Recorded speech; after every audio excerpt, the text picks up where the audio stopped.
Good morning, good morning. So meron tayong unit for shipping. Another unit for shipping. Ito ay para kay Sir Rudy Layagon ng Kalinog, Iloilo. Ng Kalinog, Iloilo. Layo ah. Parang may Iloilo na ba akong na-ship? Parang wala pa. So ito sir ay okay. So, meron concern si Sir. Sir, need ba ng license? Pwede ba siya dalhin? Sir, ganito po yung mga airsoft po natin, actually, hindi naman siya need ng license niyan. Hindi naman din siya required na i-register sa munisipyo. Ang gagawin nyo lang po, pag dadalhin nyo siya, kailangan lang po, nakakahon siya. Okay? Nakakahon. Huwag nyo po siyang ididikit sa balat ninyo. Huwag nyo siyang isusukbit, huwag nyo siyang ilalagay sa bag, or huwag nyo siyang lalagyan ng sling para bitbitin ninyo. So, ang ginawa sa atin ni Sir ay, kasi po nga pala, kasi nga po, ito naman ay pag nahuli, wala naman siyang kaso. Ang mangyayari lang, edi, i-confiscate sa inyo. Hindi parang nagsayang tayo ng pera. Mas maganda po, kung naka-hard case or naka-box siya. Okay? Kasi eventually, itong box na to, maluluma, masisira. So, kailangan nyo nang bumili ng hard case. Unfortunately, wala po akong hard case para sa rifle. Mahal po kasi yung mga hard case ng rifle. Mahahaba po kasi sila. So, ang kinuha sa atin ni Sir is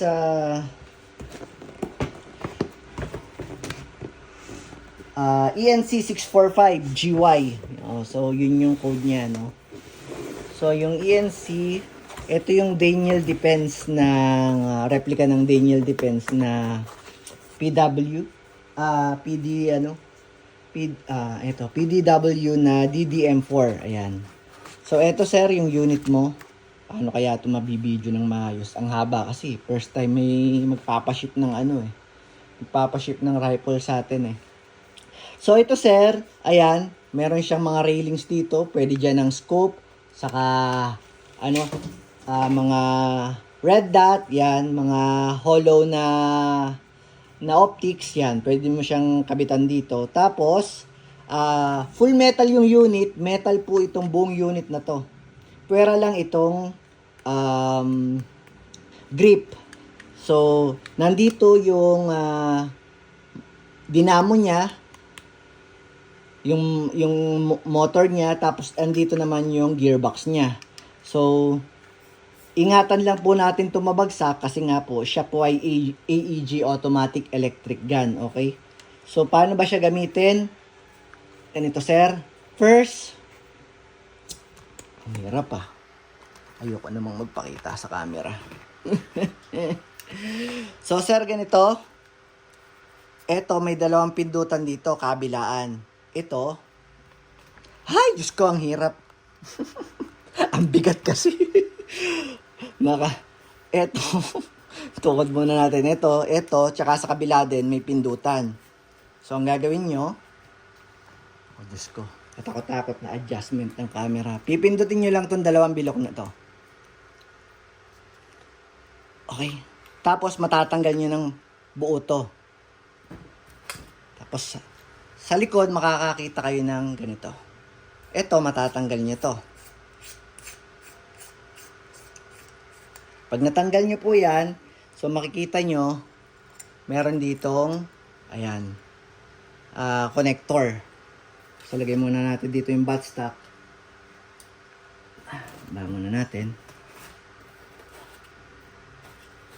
Tapos, ito po, lithium polymer na yung or LiPo or LiPo. Lithium polymer na yung battery niya. So, ang gagawin ninyo, ipapasok nyo muna yung battery. So, hindi naman, makikita nyo dalawang connector ng battery, hindi naman yan magkakapalit kasi pag green, para sa unit, pag puti, para sa charger. Ang charging time po nito is 1 to 2 hours lang. Bantayan nyo po kasi pagka po siya ay na-overcharge, lolobo po yung battery natin. So, hindi naman biro yung presyo ng baterya, kaya ingatan po natin yung mga battery natin, okay? So, ito, hindi nyo naman din ito mapapagpalit kasi hindi siya papasok pagka siya ay baliktad.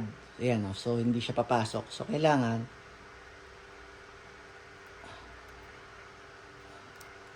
Kailangan ipapasok nyo po muna yung battery kasi hindi nyo na siya may kakabit pagka baliktad nga ni. Kasasabi mo lang. Ayan. So pagka magkakabit na po siya, try nyong kalabitin muna bago nyo i-secure yung battery, bago nyo ibalik yung buttstock. Okay? So, eto, nakalagay siya sa safe. Makikita nyo may nakasulat safe, semi, at saka auto. So, ayun yung arrow niya. So, lagay muna natin siya. Pag safe, hindi nyo siya makakalabit. Okay? Tapos, lagay natin siya sa semi. Ayun. Pagka po gumano na, balik muna natin sa, ibig sabihin, working na po yung battery natin. So, ibalik muna natin sa safe. Tapos, ibalik natin yung buttstock. So, ito sir, itatago nyo to sa buttstock. Yung takip, hindi nyo na to ibabalik. Ito. Kasi itong takip na to, para to sa mga hindi lithium polymer na battery. Kasi pag po hindi upgraded ang battery natin, bilog po siya. Ganyan, no? Kasukat siya nito. So, siya, pwede siyang takpan. Yung ganong mga uri ng baterya. Mabilis po yun malobat eh. Ito po, ang playing time nito, pwede kayong, walang humpay kayong pumutok ng 30 minutes. Tapos ang charging time, 1 to 2 hours. Okay? So, hindi nyo na to ibabalik, bossing. Ngayon, eto, syempre, nakalabas yung mga wire. Ibabalik nyo tong buttstock. Ang hirap ha. Hindi ko ma-demo ng maayos ah. Ang bigat kasi. Puta rakli. Ayan, ibabalik nyo yung buttstock, isushoot nyo siya dyan sa dalawang butas kanina. Ay, Diyos ko, ang bigat! Nahihirapan ako. Okay. Tapos, okay. Kailangan po diretso para hindi po maipit yung mga harness nung yung mga wire. Tapos pipisilin nyo po ulit yung dati yung pinindot, saka nyo ililihis yung mga wire dun sa buttstock. Ayusin lang po natin, baka maipit. Abono ang kuya mo.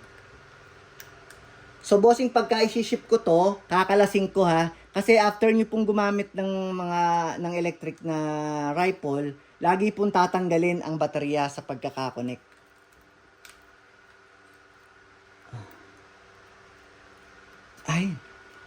Ay, hindi ko na muna aayusin. Nahihirapan ako. Kayo nang magbitbit. Mas maganda kasi to nakalagay lang sa sa hita eh. Nahihiya kasi ako mag-video pag kita yung sarili ko. Ayan. So, ganyan ang magiging ang itsura niya, boss. Kayo nang bahala magtago nito. Hindi ko siya maitago ng maayos eh. Kasi nga, hawak-hawak kong ganito eh. Ang bigat-bigat ng hayop. O, eto naman, bossing. So, nalagay na natin yung battery nyo. Tapos, working na siya. Okay? Balik muna natin sa safe. Ang paglalagay naman po ng bala dito, so ito po ay mid caps. Wala siyang pintuan dito. Yung mga high caps kasi, meron siyang parang pintuan dito. Ginaganon, tapos iuhulog nyo yung battery. Yung mid caps po, so mauobliga kayong kumuha sa akin ng BB loader. Okay? Ganito ang mga itsura ng BB loader na makukuha nyo.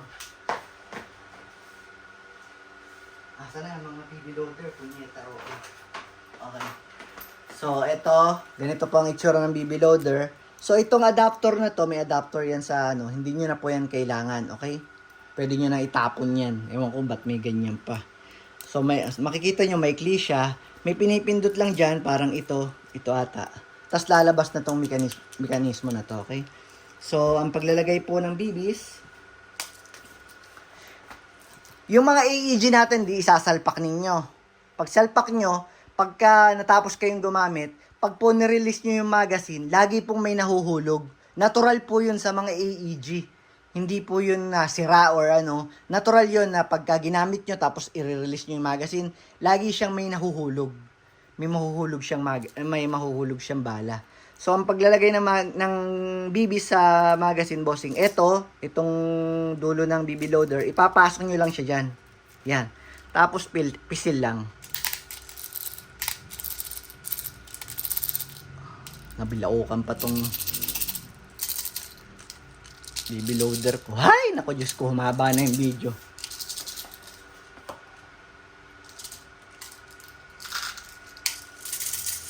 Yan. Punong-puno kasi. Okay.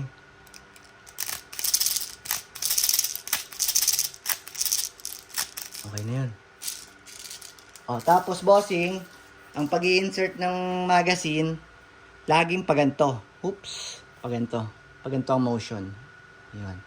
Ipapakain nyo to dun sa gearbox. Dun sa motor niya. Okay? Paganto. Yan. Tapos pag ganun. Okay. Okay? So, may maririnig kayong clicking sound. Pag nag-click, okay na yon. Tapos, ito yung magazine release. Pag pindot nyo, malalaglag yung magazine. Ayun, tulad nun. Natural po yon. Kasi kakainin na nung pinipindot kasi nito. Pagkatapos na kayong gumamit at may natitira pang magazine, natitira pang bibis, hahatakin nyo lang tong parang latch na yan. Magre-release na lahat ng bala. Okay? Wag nyo iiwanan na merong bibis yung magazine kasi nai-stress yung spring. Kaya pagka pinasok ko, i-release niya na kasi agad yung mga bibis doon, kaya may nalalaglag talaga. Natural po yon. So, pasok uli natin. So, test natin yung unit ni Bossing.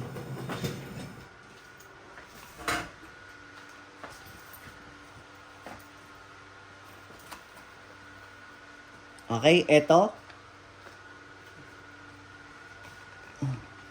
Yan. So, firing na muna tayo ng semi-auto.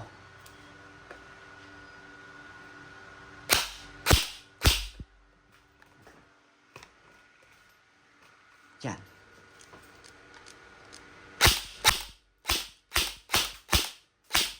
Tapos, full auto. Sa taas. Sa baba na lang.